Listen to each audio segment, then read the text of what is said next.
Hello friends, welcome to RVD cafe. ನಮ್ಮ ಇವತ್ತಿನ recipe mango ice cream. ಮಾವಿನ ಹಣ್ಣು ತಿಂದು ತಿಂದು ಬೋರ್ ಆಗಿದ್ದರೆ ಮನೆಯಲ್ಲಿ ಐಸ್ ಕ್ರೀಮ್ ಮಾಡ್ಕೊಂಡು ತಿನ್ಬೋದಷ್ಟೇ. ವಿಡಿಯೋ ನೋಡೋಣ. ನೀವಿನ್ನೂ ನಮ್ಮ ಚಾನೆಲ್ ಸಬ್ಸ್ಕ್ರೈಬ್ ಮಾಡಿಲ್ಲ ಅಂದರೆ ಸಬ್ಸ್ಕ್ರೈಬ್ ಮಾಡಿ, ಸಪೋರ್ಟ್ ಮಾಡಿ. ಈಗ ಮೊದಲಿಗೆ ಒಂದು ಬೌಲ್ ತಗೊಂಡು ಅದಕ್ಕೆ 200 ml ಹಾಲು ಹಾಕ್ಕೋಬೇಕು. ಈಗ ಇದಕ್ಕೆ 100 ಗ್ರಾಮ್ ವಿಪ್ಪಿಂಗ್ ಮಿಕ್ಸ್ ಪೌಡ್ರ್ ಹಾಕ್ಕೊಂಡು ಚೆನ್ನಾಗಿ ಮಿಕ್ಸ್ ಮಾಡ್ಕೋಬೇಕು. ನಿಮ್ಮಲ್ಲಿ ವಿಪ್ಪಿಂಗ್ ಕ್ರೀಮ್ ಸಿಗುತ್ತೆ ಅಂತಾದರೆ ಅದನ್ನೇ ಯೂಸ್ ಮಾಡ್ಕೋಬೋದು, ಅದಿನ್ನೂ ಸುಲಭ. ನಾನಿಲ್ಲಿ ವೆನಿಲ್ಲಾ ಫ್ಲೇವರ್ಡ್ ವಿಪ್ಪಿಂಗ್ ಪೌಡ್ರಲ್ಲಿ ಕ್ರೀಮ್ ಮಾಡ್ಕೋತೀನಿ. ಇದನ್ನು ಚೆನ್ನಾಗಿ ಮಿಕ್ಸ್ ಮಾಡಿ 2 ಗಂಟೆ ಫ್ರಿಜ್ಜಲ್ಲಿ ಇಡಬೇಕು. ಅದರಲ್ಲಿ ಫ್ರಿಜ್ಜಲ್ಲಿ ತಣ್ಣಗೆ ಕೂತಿರಲಿ, ಸೆಕೆ ಬೇರೆ ಜಾಸ್ತಿ ಇದೆ. ನಮಗೆ ಇನ್ನೂ ಸ್ವಲ್ಪ ಪ್ರಿಪರೇಷನ್ ಮಾಡೋಕ್ಕಿದೆ. ಒಂದು ಚೆನ್ನಾಗಿ ಹಣ್ಣಾಗಿರೋ ಮಾವಿನ ಹಣ್ಣು ತಗೊಂಡು ನಾನಿಲ್ಲಿ ತೋರಿಸೋ ಥರ ಅಡ್ಡಕ್ಕೂ ಉದ್ದಕ್ಕೂ ಕಟ್ ಮಾಡಿ ಚಿಕ್ಕ ಚಿಕ್ಕ ಪೀಸ್ ಮಾಡ್ಕೋಬೇಕು. ಈಗ ಒಂದು ಪ್ಯಾನ್ಗೆ 1 ಟೇಬಲ್ ಸ್ಪೂನ್ ಸಕ್ಕರೆ, 2 ಟೇಬಲ್ ಸ್ಪೂನ್ ನೀರು ಹಾಕಿ ಮೀಡಿಯಂ ಫ್ಲೇಮಲ್ಲಿ ಚೆನ್ನಾಗಿ ಕರಗಿಸಿ. ಸಕ್ಕರೆ ಪೂರ್ತಿ ಕರಗಿದ ಮೇಲೆ ಕಟ್ ಮಾಡಿಟ್ಕೊಂಡಿರೋ ಮಾವಿನ ತುಂಡುಗಳನ್ನು ಅದಕ್ಕೆ ಹಾಕಿ ಮಿಕ್ಸ್ ಮಾಡಬೇಕು. ಸಕ್ಕರೆ ನೀರೆಲ್ಲ ಮಾವಿನ ಹುಳಿಗೆ ಕೋಟಿಂಗ್ ಆದಮೇಲೆ ಅದನ್ನೊಂದು ಪಾತ್ರೆಗೆ ಹಾಕಿ ಸೈಡಲ್ಲಿ ಇಟ್ಬಿಡಿ. ಅದು ಸ್ವಲ್ಪ ರೆಸ್ಟ್ ತಗೊಂಡು ತಣ್ಣಗಾಗಲಿ. ಈಗ ಒಂದು ಮಿಕ್ಸಿ ಜಾರ್ಗೆ ಚೆನ್ನಾಗಿ ಹಣ್ಣಾಗಿರೋ 3 ಮೀಡಿಯಂ ಸೈಜ್ ಮಾವಿನ ಹಣ್ಣಿನ ಸಿಪ್ಪೆ ತೆಗೆದು ಕಟ್ ಮಾಡ್ಕೊಂಡು ಹಾಕಿ ಚೆನ್ನಾಗಿ ರುಬ್ಬಿ ಪೇಸ್ಟ್ ಮಾಡಿಕೊಂಡು ಒಂದು ಪಾತ್ರೆಗೆ ಹಾಕ್ಕೊಳ್ಳಿ. ಒಳ್ಳೆ ಕ್ರೀಮ್ ಥರ ರುಬ್ಕೊಂಡಿರಬೇಕು. ಈಗ ಇದಕ್ಕೆ 1 ಟಿನ್ ಅಂದರೆ 200 ml ಕಂಡೆನ್ಸ್ಡ್ ಮಿಲ್ಕ್ ಹಾಕ್ಕೊಂಡು ಚೆನ್ನಾಗಿ ಮಿಕ್ಸ್ ಮಾಡ್ಕೋಬೇಕು. ಕಂಡೆನ್ಸ್ಡ್ ಮಿಲ್ಕ್ ಇಲ್ಲ ಅಂದರೆ ಶುಗರ್ ಪೌಡ್ರ್ ಹಾಕ್ಕೋಬೋದು. ನೀವು ತಂದಿರೋ ಮಾವಿನ ಹಣ್ಣಿನ ಸಿಹಿ ಎಷ್ಟಿದೆ ಅಂತ ನೋಡಿಕೊಂಡು ಸಕ್ಕರೆ ಪುಡಿ ಹಾಕ್ಕೊಂಡು ಮಿಕ್ಸ್ ಮಾಡ್ಕೋಬೋದು. ಅಥವಾ ಮಾವಿನ ತಿರುಳು ರುಬ್ಬುವಾಗಲೇ ಒಂದು 150 ಗ್ರಾಮ್ನಷ್ಟು ಸಕ್ಕರೆ ಹಾಕ್ಕೊಂಡು ರುಬ್ಕೋಬೋದು. ಯಾವ ರೀತಿ ಬೇಕಾದರೂ ಮಾಡ್ಕೋಬೋದು. ಕಂಡೆನ್ಸ್ಡ್ ಮಿಲ್ಕ್ ಇದ್ದರೆ ಇನ್ನೂ ಚೆಂದ, ಸ್ವಲ್ಪ ಟೇಸ್ಟು ಚೆನ್ನಾಗಿ ಬರುತ್ತೆ ಐಸ್ ಕ್ರೀಮಿದ್ದು.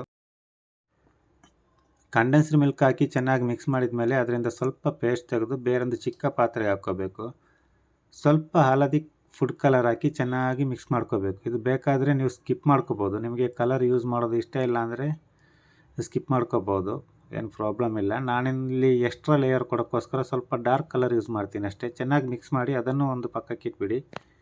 ಈಗ ನಾವು ಯುದ್ಧ ಸಾಮಗ್ರಿಗಳನ್ನೆಲ್ಲ ರೆಡಿ ಮಾಡೋಣ, ಬನ್ನಿ. ಈಗ ನೀವು ಯೂಸ್ ಮಾಡೋ ಮಿಕ್ಸಿಂಗ್ ಬೌಲ್ಗಿಂತ ಸ್ವಲ್ಪ ದೊಡ್ಡ ಪಾತ್ರೆ ತಗೊಂಡು ಅದಕ್ಕೆ ಸ್ವಲ್ಪ ಐಸ್ ಕ್ಯೂಬ್ ಹಾಕ್ಕೋಬೇಕು. ಅದರ ಮೇಲೆ ಮಿಕ್ಸಿಂಗ್ ಬೌಲ್ ಇಡಬೇಕು. ಮಿಕ್ಸಿಂಗ್ ಬೌಲ್ನ ಕಡಿಮೆ ಅಂದರೂ 2 ಗಂಟೆ ಫ್ರಿಜ್ಜಲ್ಲಿ ಇಡಬೇಕು. ಇಲ್ಲಾಂದರೆ ಬ್ಲೆಂಡ್ ಮಾಡುವಾಗ ಪಾತ್ರೆ ಬಿಸಿ ಆದರೆ ಕ್ರೀಮ್ ಹಾಲಾಗುತ್ತೆ. ಬೌಲ್ ಫ್ರಿಜ್ಜಲ್ಲಿ ಇಟ್ಟಿರೋದ್ರಿಂದ ನೀರಿನಂಶ ಇರುತ್ತೆ, ಸೊ ಒಣ ಬಟ್ಟೆಯಲ್ಲಿ ಸ್ವಲ್ಪ ಒರೆಸ್ಕೊಂಡು ಯೂಸ್ ಮಾಡ್ಕೋಬೋದು. ಈಗ ಬೌಲ್ಗೆ ನಾವು ಫಸ್ಟ್ ರೆಡಿ ಮಾಡಿ ಫ್ರಿಜ್ಜಲ್ಲಿ ಇಟ್ಟಿರೋ ಕ್ರೀಮ್ ಹಾಕ್ಕೊಂಡು ಹ್ಯಾಂಡ್ ಬ್ಲೆಂಡರ್ ಅನ್ನೋ ಈ ಮಿಷಿನ್ ತಗೊಂಡು ಹೈ ಸ್ಪೀಡಲ್ಲಿ ಕ್ರೀಮ್ ಫೋಮ್ ಫಾರ್ಮ್ಯಾಟ್ಗೆ ಬರೋವರೆಗೂ ಬ್ಲೆಂಡ್ ಮಾಡ್ಕೋಬೇಕು. ನಿಮ್ಮ ಹತ್ರ ಈ ಥರದ JCB ಇಲ್ಲ ಅಂದರೆ ನಿಮ್ಮ ಐಸ್ ಕ್ರೀಮ್ ಮಾಡೋ ಆಸೆನ ಕೈ ಬಿಡಬೇಡಿ, ಇನ್ನೂ ಈಸಿ ಮೆಥಡ್ ಇದೆ. ಒಂದು ಮಿಕ್ಸಿ ಜಾರ್ನ 2 ಗಂಟೆ ಫ್ರೀಝರ್ನಲ್ಲಿಡಬೇಕು. ಫ್ರಿಜ್ಜಲ್ಲೆಲ್ಲ ಫ್ರೀಝರ್ನಲ್ಲೇ ಇಡಬೇಕು. ಅದು ಫುಲ್ ಕೋಲ್ಡ್ ಆದಾಗ ಅದಕ್ಕೆ ಕ್ರೀಮ್ ಹಾಕ್ಕೊಂಡು ಹೈ ಸ್ಪೀಡಲ್ಲಿ ಮಿಕ್ಸಿ ರನ್ ಮಾಡಿ.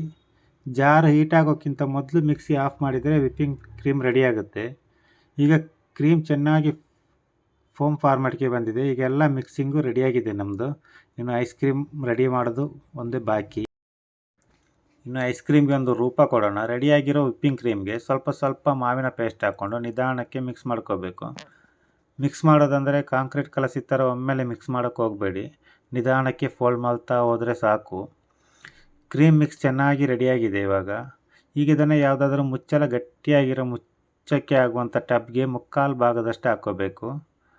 ಅದರ ಮೇಲೆ ಶುಗರ್ ಸಿರಪ್ ಕೋಟ್ ಮಾಡಿಟ್ಟಿರೋ ಮ್ಯಾಂಗೋ ಪೀಸ್ ಹಾಕಿ ಸ್ವಲ್ಪ ನಿಧಾನಕ್ಕೆ ಮಿಕ್ಸ್ ಮಾಡ್ಕೋಬೇಕು. ಈಗ ಕೊನೆಯದಾಗಿ ಅದರ ಮೇಲೆ ಕಲರ್ ಮಿಕ್ಸ್ ಮಾಡಿಟ್ಟಿರೋ ಕ್ರೀಮ್ ಹಾಕಿ ಒಂದೇನಾದರೂ ಕಡ್ಡಿ ತಗೊಂಡು ನಿಧಾನಕ್ಕೆ ಅಲ್ಲಾಡಿಸಿ ಸಾಕು. ಇನ್ನೊಬ್ಬರ ಲೈಫಲ್ಲಿ ಕಡ್ಡಿ ಅಲ್ಲಾಡಿಸೋದಂದರೆ ಎಲ್ರಿಗೂ ಖುಷಿಯ ವಿಚಾರ ಅಲ್ವಾ? ಹಾಗೆ ಇಲ್ಲಿ ಐಸ್ ಕ್ರೀಮ್ ಮೇಲೆ ಕಡ್ಡಿ ಅಲ್ಲಾಡಿಸಿ ನಿಮ್ಮ ಟ್ಯಾಲೆಂಟ್ ತೋರಿಸಿ ಸಾಕು. ಯಾವುದೇ ಕಾರಣಕ್ಕೂ ಸ್ಪೂನಲ್ಲಿ ಮಿಕ್ಸ್ ಮಾಡಬಾರ್ದು. 2 ಕಲರು ಒಂದರಲ್ಲೊಂದು ಮಿಕ್ಸ್ ಆಗಬಾರ್ದು, ಜಸ್ಟ್ ಲೇಯರ್ ಥರ ಕಾಣಬೇಕಷ್ಟೇ. ಕಡ್ಡಿ ಅಲ್ಲಾಡಿಸಿ ಆದಮೇಲೆ 1-2 ಸಲ ಟಬ್ಬನ್ನು ಕುಟ್ಟಿ ಲೆವೆಲ್ ಮಾಡಿಕೊಂಡು ಗಟ್ಟಿಯಾಗಿ ಮುಚ್ಚಳ ಮುಚ್ಚಿ ಫ್ರೀಝರ್ಗೆ ಹಾಕಿ ನಾವು ರೆಸ್ಟ್ ಮಾಡೋಕ್ಕೆ ಹೋಗುವ. 8 ರಿಂದ 10 ಗಂಟೆ ಫ್ರೀಝ್ ಆಗಲಿ ಅದು.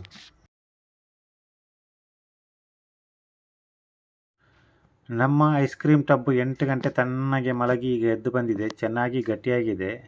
ಐಸ್ ಕ್ರೀಮ್ ಸ್ಕೂಪರ್ನ ಒಮ್ಮೆ ನೀರಿಗೆ ಮುಳುಗಿಸಿ ಸ್ಕೂಪ್ ಮಾಡಿ ಸರ್ವ್ ಮಾಡ್ಬೋದು. ಮಾವಿನ ಹಣ್ಣಿನ ಐಸ್ ಕ್ರೀಮ್ ತಿನ್ನೋಕ್ಕೆ ರೆಡಿಯಾಗಿದೆ. ವಿಡಿಯೋ ನೋಡಿ, ಮನೆಯಲ್ಲೇ ಪ್ರಿಸರ್ವೇಟಿವ್ಸ್ ಏನೂ ಇಲ್ಲದೆ ಆರಾಮಾಗಿ ಐಸ್ ಕ್ರೀಮ್ ಮಾಡ್ಕೋಬೋದು. ವಿಡಿಯೋ ಇಷ್ಟ ಆದರೆ ಶೇರ್ ಮಾಡಿ, ಲೈಕ್ ಮಾಡಿ, ಕಮೆಂಟ್ ಬಾಕ್ಸಲ್ಲಿ ನಿಮ್ಮ ಅಭಿಪ್ರಾಯ ತಿಳಿಸಿ. ಮರೆಯದೆ ಚಾನೆಲ್ ಸಬ್ಸ್ಕ್ರೈಬ್ ಮಾಡಿ, ಸಪೋರ್ಟ್ ಮಾಡಿ.